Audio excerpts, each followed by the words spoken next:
Hello, and welcome to my YouTube channel and blog. This is Jenny Hall. Today I have another card making tutorial for you. I'm continuing my technique series on watercolor smooching. This will be video number 2 of watercolor smooching technique. What's different in this particular project today than video number 1 is that the paper and the ink are going to be different. The technique is going to be the same. In the first video, we took regular cardstock and regular dye ink and did the smooching technique. Today, I am using watercolor paper and distress inks. Distress ink is formulated different from the traditional dye stamping ink, and it reacts differently with water, and so does the watercolor paper. To start this today, I am applying a little bit of the ink directly to the freezer paper surface that I'm working on, and I spritz it with water, which dilutes it a bit. I'm using light colored inks on this project today versus the bold inks that I used on the very first smooching technique video. What I want to accomplish at the end of the project is to have a piece of cardstock that has an all-over design. It is using the smooching effect, and it is going to be a very, very light, almost lighter than pastel colors. And you'll see as it progresses. But the way that we come about using with the watercolor paper is to build up color in a sequence. So to explain that a little bit better is I'm using 3 different inks. The first ink is going to be diluted, and then I dry. The reason that you dry in between the ink applications is because if you do not, then the ink that comes on from the second application is going to just run into the first ink, and then it's going to just be a whole watery mess. However, if we dry the cardstock in between each application of the smooching technique, then we are building up the ink and the watercolors each time. It's not going to be going away. It's just going to be adding more color and more color. And it's in a very organic or natural fashion. So the smooching creates this beautiful mottled look. And the reason that that mottled look builds up and stays on the paper is that we are drying it in between each application. The watercolor paper will release some of that ink back to us whenever the time comes that we, do the removal. However, the cardstock, as we saw in the first video, the cardstock does not give any of that ink back to us. So right now I'm on my final application of the purple colored ink.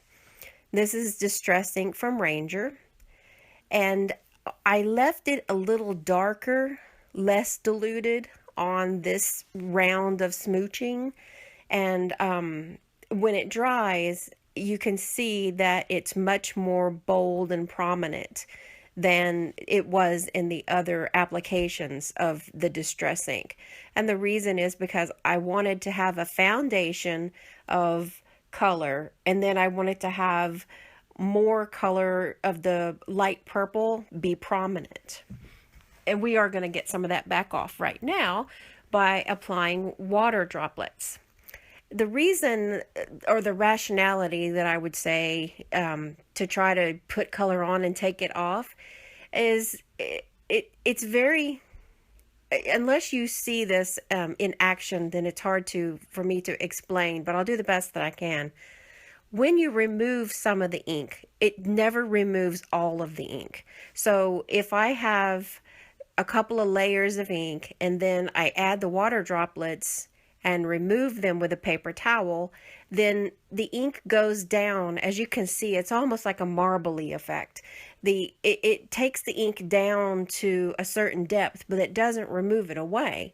And it doesn't do the same thing in each spot that the water touched the paint. So it's really cool looking. It's really splotchy and it just looks really natural, and it just really looks cool. And the smooching is a really quick effect. Is a good technique. It gets you a whole cardstock piece covered lickety split. So if you want, it depends on if you want to have bold colors like on the first video, or more subtle like what we can accomplish by using distress inks and the watercolor paper. This is Wink of Stella Clear that I'm putting on right now because I want my finished cardstock piece to kind of look like snow. Um, Snow is not really white. It is white, but snow is also a bunch of other sparkly colors all rolled into one big snow mound. So I want this to be have a variance of color. The reason that I'm flipping the cardstock over as I'm drying it is because cardstock or paper curls in on itself as it dries, and if you turn it over, then it curls back the other direction. So that's kind of like a little trick to get the cardstock to stay a little bit more straight. I'm choosing to make this card with the smooching panel as a peek through card. I'm not sure if there's another technical term for it, but what I did was took a piece of thick whisper white cardstock to create a 4 1/4 by 5 1/2 card base, just a standard card base. And then on my trimmer, I cut out a portion of the cardstock and I saved the bottom piece, but I threw out the part that I cut out, which was the middle. And I cut a piece of window sheet acetate 4 1/4 by 5 1/2 to be able to see through that front panel of the card stock, or the front of the card, to the inside of the card, but it would still hold everything in place. So there would be like an invisible barrier holding everything together. The window sheet is a really versatile tool that lets us do some really cool stuff.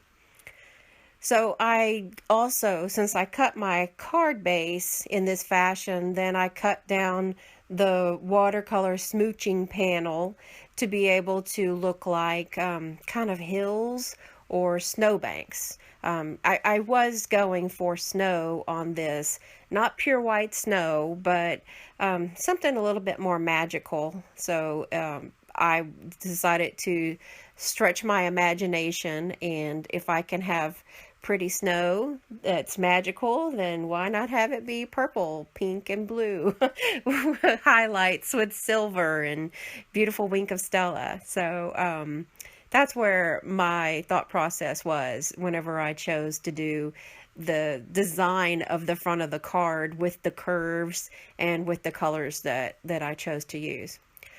This is fast fuse adhesive, and you all know whenever you use fast fuse, that is some serious sticky power. So when I first put down that little piece, it was kind of a little bit off-centered of where I wanted it to be. So I thought it was worth the time to, since this is a little bit more of a specialty card, to pull it off before the whole thing stuck and get it straight. Foxy Friends is giving us the little fox today. To save time, I cut out the fox on the Fox Builder punch, and the way I came about the fox was that I punched it twice, one with gray paper and one with white paper, and I layered each body part upon itself and put it off center a bit so that it looked like there was a gray shadow, or almost like a curve around the body part that would be gray. White on white is not going to stand out, but gray on white is going to stand out. So this was it reminded me of a little Arctic fox. I had the whole card pictured out in my mind whenever I started the project, and I wanted it to be a white, everything I wanted to be white. And of course, white with white with white is very beautiful, but you really can't see a lot of definition sometimes. So that's why I chose to go with very subtle colors of the distress inks and the subtle color of the cardstock of the fox. This is the Christmas Pines stamp set, and I'm choosing to use a few images, and the sentiments that are on this card are from that. It's not really a Christmas card, although it could be a Christmas card, but I chose to use the pine branches, and I'm stamping with smoky slate ink, and that's the lightest gray that Stampin' Up offers. I stamped off once because I wanted it to be very subtle coloring, and I'm using the sentiment for the inside of the card that says, "May the simple joys of the season be yours." So I'm aiming for a New Year's Eve card for this, and it doesn't necessarily have to be a Christmas card, although it could be. And the front of the card is a sentiment from also Christmas Pines that says, "'Tis the season."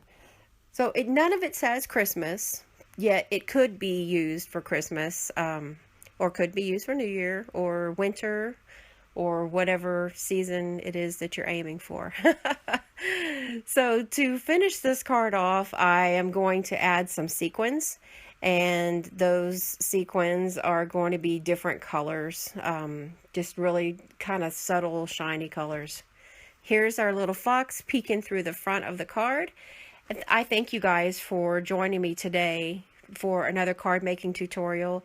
For daily card inspiration, I invite you to visit me at my blog at www.jennystampsup.com. And this is video number 2 for smooching technique.